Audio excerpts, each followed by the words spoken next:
Hello everybody, welcome back to Ghostly French Toast, and today we're doing a lore video on Romina, Saint of the Bud by Ghostly French Toast. Pretty crazy, I know, right? So, enough dialing around, let's dive on in.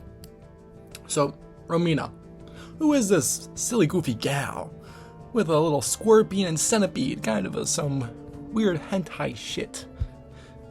So, Romina was a member of the Church of the Bud, which is basically one of the religions in the Land of Shadow. And then, my homeboy, Mesmer the Impaler, in his campaign, basically ravaged the lands of Shadow and basically destroyed everything that really kind of opposed the Golden Order. So this included the Church of the Bud, because as Marika ordered Mesmer, and she's like, hey, if you're not, controlling the Golden Order, or praying to the Golden Order, you kind of gotta leave, and Mesmer basically slaughtered everybody. But in the trailer, we see with her last dying breath that she was clutching the spear after basically getting burnt to death. And unlike Melania, who resisted the outer rot, the outer god of Rot's influence, who will also be discussed later, we see how she basically kind of willingly allowed the rot god to take control. And my personal theory is, if you look at the church itself, it has very similar architecture to Belarus. So I do think Belarus had some influence. This is just off topic. I think the Church of the Bud had a much larger influence, even all the way to the Horn Scent. The Horn Scent down there, they had a lot of influence, but the Church of the Bud, I think, actually basically grew into the Church of the Bud after the rot basically got there. But I do believe they had some influence from Belarus, because we also know she was pretty chill with the Horn Scent. Because she was basically making sure that no one really got into Inner Elam, even with Mesmer's, because yes, Mesmer did kind of terrorize everybody there, but even with Mesmer's just flames and all that, it was a good idea to have her there to make sure no one can reach Inner Elam to become a god and replace the Crucible, because in the end that was the Horn Scent's goals. So next slide. What is Scarlet Rot? Besides an STD, of course. Scarlet Rot is, I believe, the natural change of things. So, in opposition to the Golden Order, where in Radagon's, as we discussed last video, Radagon's whole thing is like, hey, I want things to stay the same. I don't really want things to change. I want the Golden Order to live on forever. And Rot is opposing to that. And Rot's not a bad thing, because I feel like Elden Ring paints Rot as a bad thing. Rot is the natural opposition to things, the constant flow of time, where things rot and they rebirth. It's a whole rebirthing process. Look at real life as a whole. You throw an apple core in the ground, it's going to rebirth, go into the environment, that kind of thing. So Scarlet Rot, I do believe, is a good thing. And as I'm going to discuss later, I do believe Scarlet Rot came around due to, yes, we know all of America's kids are cursed because of her actions, but I think the main reason Scarlet Rot was created was because, first of all, I think Scarlet Rot was chosen for Melania because of Radagon.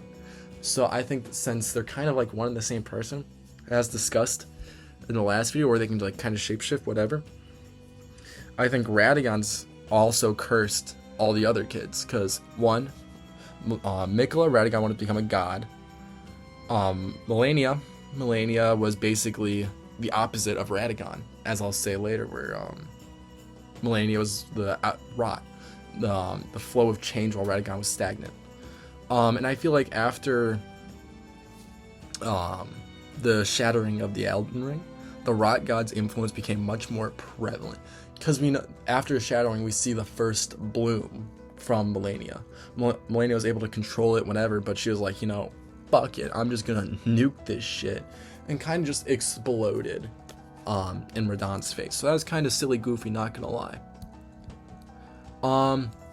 After taking, and I feel like the rock god's influence also came back after the Rune of Death was taken, because that made everything stagnant, nothing changed, and we see more and more rot and just the kindred of rot come up, whatever, and that also made due to Melania's nuke, but it's very silly goofy.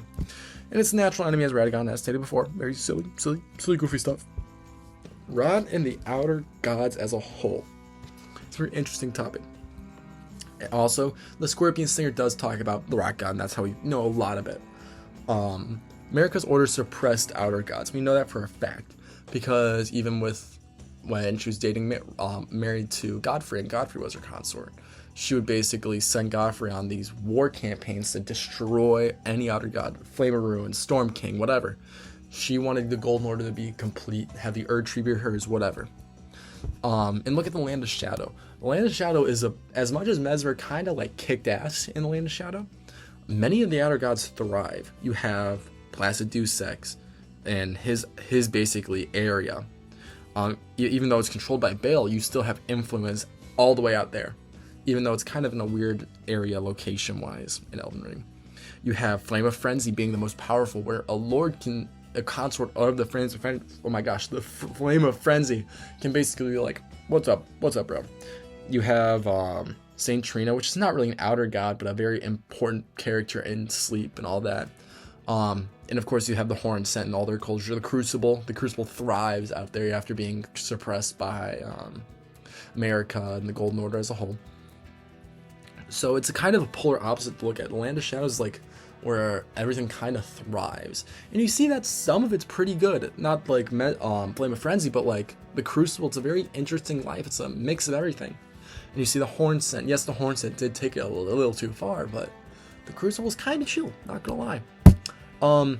As stated before, the Rot's influence started to come back after the outer god, after the Merrick shattered the Elden Ring, because I feel like that was a big turning point in just society as a whole, where you have Melania basically blooming, and you have all the outer gods, even you have Moog and the Formless Mother, Rykard, all that, basically choosing heresy, even though Rykard's not really an outer god, choosing heresy, which is just quote unquote heresy in a way, just opposition to the Golden Order. You see more of that beliefs as time goes on. The Blue Dancer is a very interesting character, mainly being because it's one of the few things that can like seal away the Rot God.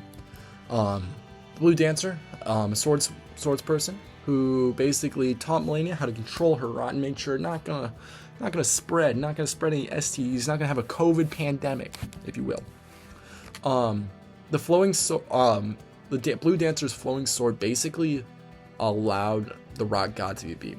And how I look at this more of a symbolic way, where Rot symbolizes the change of everything, and the flowing movements of the Blue Dancer basically kind of allowed it just to go with the flow.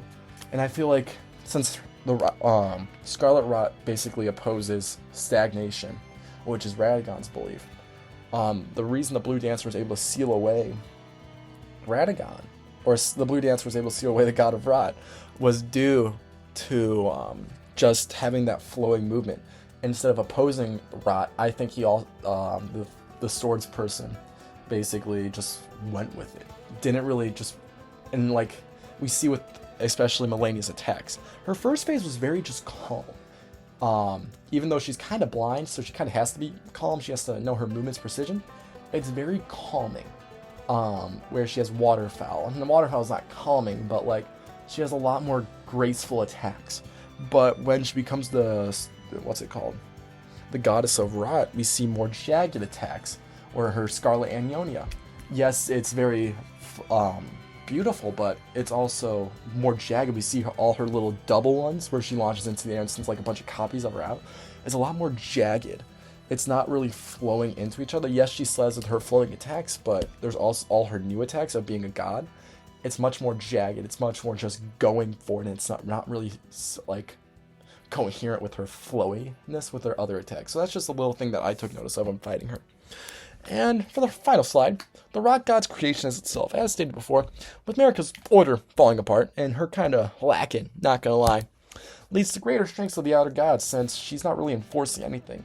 And I also think the Land of Shadows is kind of becoming a much bigger part, with all death washing up there, and now death is spilling out into the regular world. So I think the Land of Shadows is full, so the Rot's influence, since it's very strong there, it's also getting out into the greater lands between, if you will. Like example, you have an actual Lord of Frenzy in the lands between. If you do a Flames of Frenzy ending, oh my gosh, tongue twister right there. And you also have Mogwin's new dynasty with the Blood Mother, Formless Mother, all that. So yeah, that's it for this time. A little shorter video, nothing too crazy. But I'll see you guys next time on Go Sleep French Toast. Bye bye.